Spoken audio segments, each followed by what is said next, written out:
Hello everyone, welcome to today's presentation. I'm excited to introduce you to an inspiring story titled Lady Dhurandhar, a spy, a sacrifice, a mission that saved the world. This is the first part, covering chapters 1 to 7. Over the next few minutes, we'll explore her incredible journey, her bravery, and the pivotal moments that made a difference. So let's dive into this remarkable story together. Let's delve into Everard D'Cruz's story, a young man born in Goa with a rare white Portuguese ancestry. Despite his deep love for India, he struggles to be accepted as truly Indian, which adds a layer of complexity to his identity. He has soft features and is often mocked, yet he dreams of serving his country by joining the police force. Unfortunately, his physical limitations lead to rejection, fueling his frustration and desperation. Driven by these emotions, he confronts his trainer, seeking answers or justice. But in a cruel twist of fate, he stumbles upon a horrifying scene, an officer and his entire family brutally murdered. This moment marks a turning point.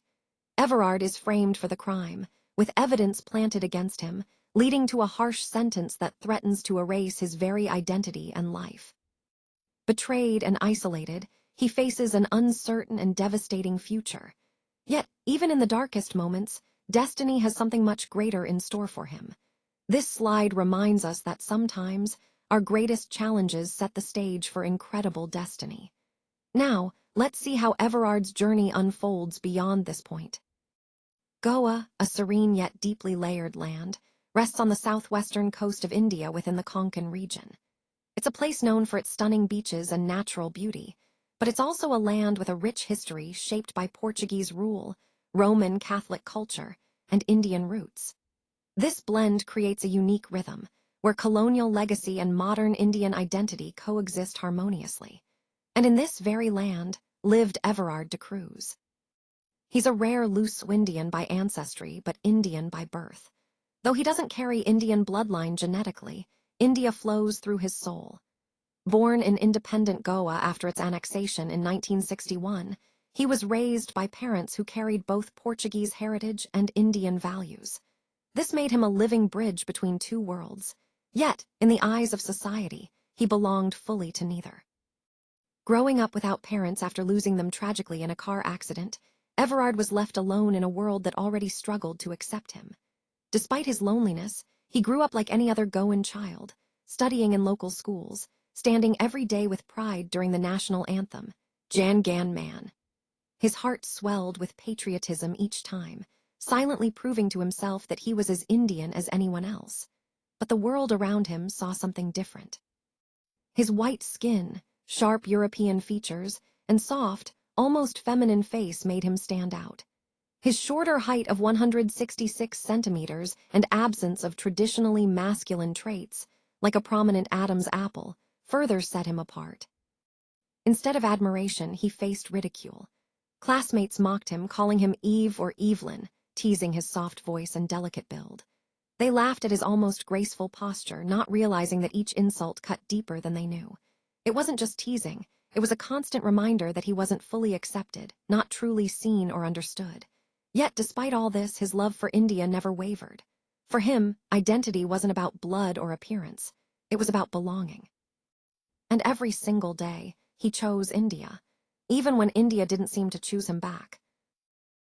As the years went by, Everard grew into a young man embodying both silent strength and visible fragility.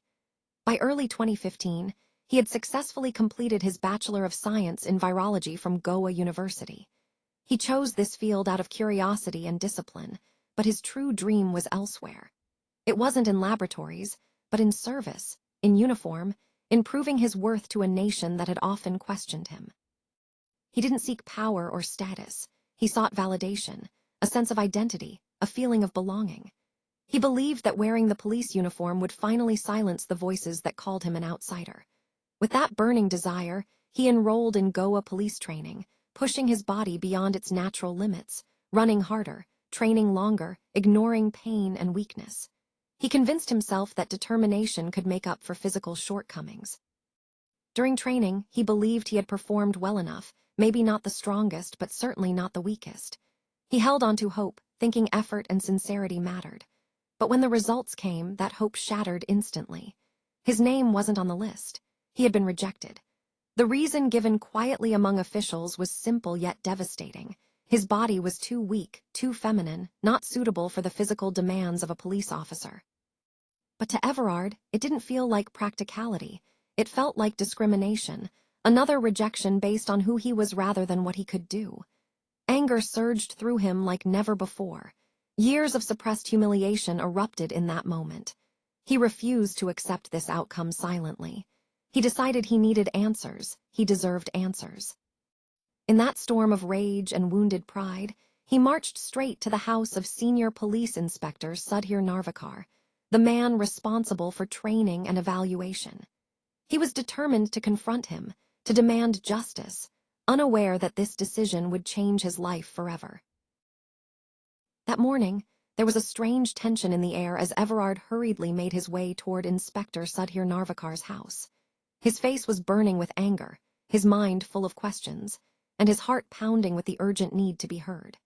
People around him noticed his agitation, but no one stopped him because, to them, he was just another frustrated trainee. But when he finally reached the house and stepped inside, everything seemed to freeze. Time itself appeared to stand still. What he saw was not just a man he could confront, but a nightmare he could never escape. Inspector Narvekar was lying lifeless, his family brutally murdered, blood staining the floors, the walls, everything. The most horrifying sight of all was his 5-year-old daughter, violated, her small body mutilated in a way no one should ever witness. Everard stood there, completely frozen, his anger evaporating into shock. His mind refused to process what his eyes were seeing. His body trembled. He was unable to move, unable to react. In that state of confusion, he unknowingly picked up a 6mm pistol lying nearby, perhaps instinctively, perhaps trying to understand what had happened. But in that single moment, his fate was sealed. Within minutes, other trainees who had followed him arrived at the house, and what they saw was simple yet damning: Everard standing amidst a house full of dead bodies, holding a gun. In a world that already saw him as different, as suspicious, as an outsider, that image was enough to condemn him. But what no one knew then, what was hidden behind the scenes, was that this entire crime had been orchestrated by powerful enemies of Inspector Narvekar. He was a dynamic officer who had made many enemies among gangsters and corrupt politicians. Someone within the training camp had been used as a pawn, set up to carry out this gruesome plan and frame Everard. It was a perfect setup. They even stole his sperm sample from medical tests during police training and planted it to fabricate evidence. Every forensic detail was manipulated to point directly at him, turning an innocent man into a criminal. As the sirens approached and chaos erupted around him, Everard remained standing there, frozen, completely unaware that his life, his identity, and his future had been irreversibly taken away in just a single devastating moment. The arrest was immediate and merciless, as if the system had been waiting for someone like Everard to take the fall. Within hours, his face was everywhere across Goa and then the entire country. He was branded as a monster, a rapist, a murderer, a man accused of an unforgivable crime against a child. The fact that he looked different, that he carried visible foreign ancestry, only intensified the hatred people felt toward him. This turned public outrage into something deeply personal, deeply prejudiced. Protests erupted, news channels screamed for justice, and social media burned with anger. In all this chaos, Everard had no voice, no support, no one to stand beside him and say he was innocent. He had no family left, no financial means to hire powerful lawyers, no influence to shape the narrative. So his case was taken directly to the Goa High Court under immense public pressure. It was categorized as a rarest of rare, crime and fast-tracked to deliver swift justice. But what unfolded was not true justice. It was a predetermined outcome cloaked in legal procedure. Every piece of evidence was flawlessly aligned against him. His fingerprints on the pistol, biological traces inside the victim, witness testimonies placing him at the scene, all so perfectly constructed that even the truth seemed irrelevant. As Everard sat in the courtroom, trying to speak, trying to explain, his words felt empty, unheard, drowned out by the weight of fabricated certainty. Finally, the judgment day arrived. The court's decision shocked even those demanding punishment because it was more than just a death sentence. It was a statement, a warning, a brutal example meant to instill fear in society. The court ordered that Everard's private organs be mutilated, and that he be subjected to chemical and physical castration, to ensure he could never commit such a crime again. Beyond that, he was to face a year of torture, abuse, and degradation inside prison before being hanged. This punishment blurred the line between justice and vengeance. As those words echoed through the courtroom, Everard's mind collapsed under their weight. His legs gave way, and he fell unconscious. In that moment, he didn't just lose his freedom. He lost his identity, his dignity, his very existence. This chapter, this trial without hope, underscores how the system can sometimes become an instrument of vengeance rather than justice, especially when prejudice and public pressure drive the process.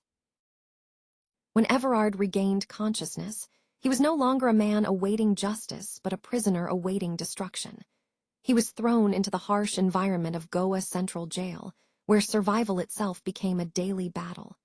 From the very first day, the atmosphere around him made it clear that he was not just another inmate.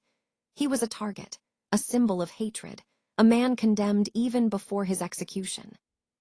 The other prisoners wasted no time in reminding him of his fate, surrounding him, mocking him, calling him Ch Haka and Mitha, reducing his identity to slurs associated with femininity. They laughed at his soft features, his fragile build, taunting him with threats of what awaited him once the castration order was carried out. They pushed him, kicked him, humiliated him in ways that broke something inside him with every passing moment. Yet he did not fight back. Not because he accepted their accusations, but because he knew resistance was pointless. He had no strength, no protection, no hope. Even the jailer, who was supposed to maintain order, watched everything with cold indifference, even satisfaction, as if Everard deserved every bit of suffering for what he had allegedly done to Inspector Narvakar's family. Days turned into a blur of labor, pain, silence, and internal collapse. Then, one morning, something unexpected happened. As per routine, the national anthem Jan Gan Man began to play across the prison. Out of pure instinct, out of habit deeply ingrained since childhood, Everard stood up straight despite the pain in his body, despite the bruises, despite the humiliation. He began to sing, his voice steady, respectful, filled with the same patriotism he had always carried. In that moment, everything around him paused. Prisoners who had been abusing him just moments before fell silent. The jailer looked on with confusion because this man, this accused criminal, this outsider they refused to accept as Indian, was showing more respect, more love for the nation than many of them ever had. That single act didn't change his fate, it didn't erase the accusations, but it planted a question in the minds of those who witnessed it, a doubt, a hesitation, because something about that moment did not align with the image of a monster they had been made to believe. The news of that moment quickly spread beyond the prison walls, carried through newspapers and social media, sparking debates across the country. Many began to question whether there was more to Everard's story than what was being officially presented. A small but growing number of voices even demanded a presidential pardon, though ultimately it was denied due to the severity of the crime and the strength of the evidence against him. While his fate remained unchanged, something far beyond his control was starting to unfold in another part of the world. In March 2015, Bill Gates, co-founder of Microsoft, took the stage at a TED Talk in the United States and warned about a potential global pandemic in the coming decade. He emphasized the importance of preparing for a crisis not driven by war, but by a virus. His words, initially seeming like distant concern, were actually taken very seriously by intelligence agencies. Back in India, as Everard remained trapped in his nightmare, the order for his castration finally arrived in April 2015, marking a new, darker phase of his punishment. He was transported in a secured jail van toward the hospital, sitting quietly and emotionless. By then, he had already given up on life.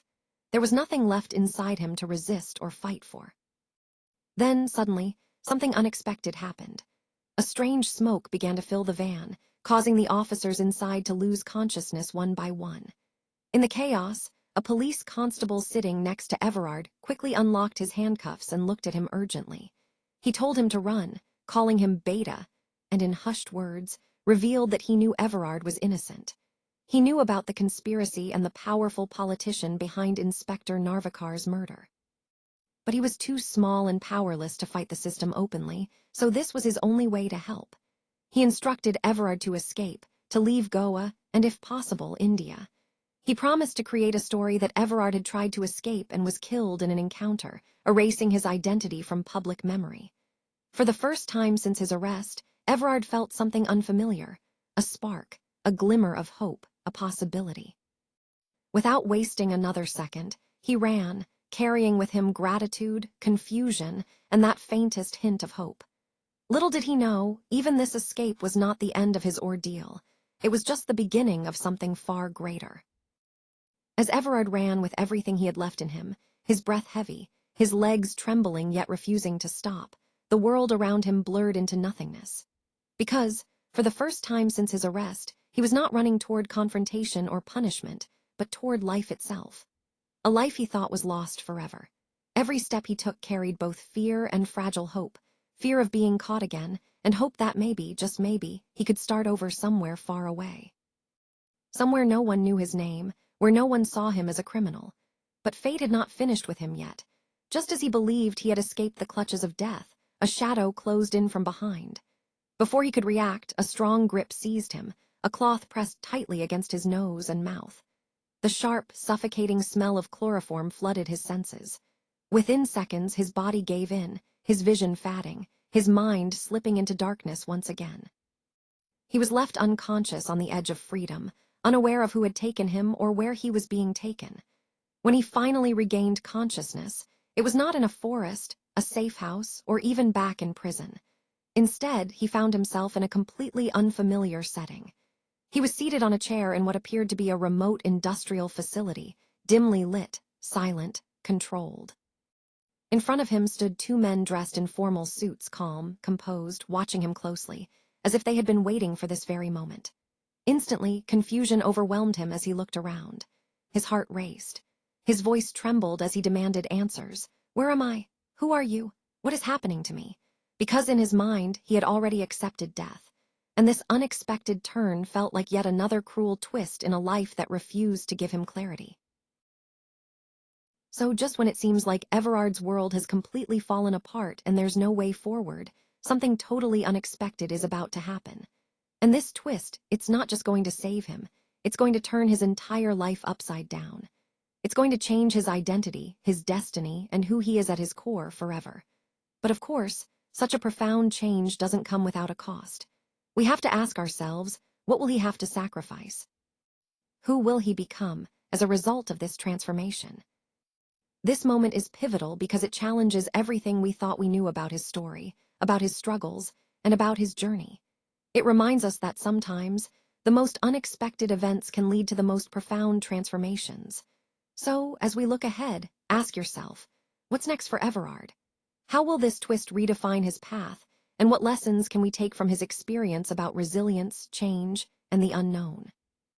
This is where the story truly begins to shift, and it's a reminder that sometimes, the greatest breakthroughs come from the most unexpected places.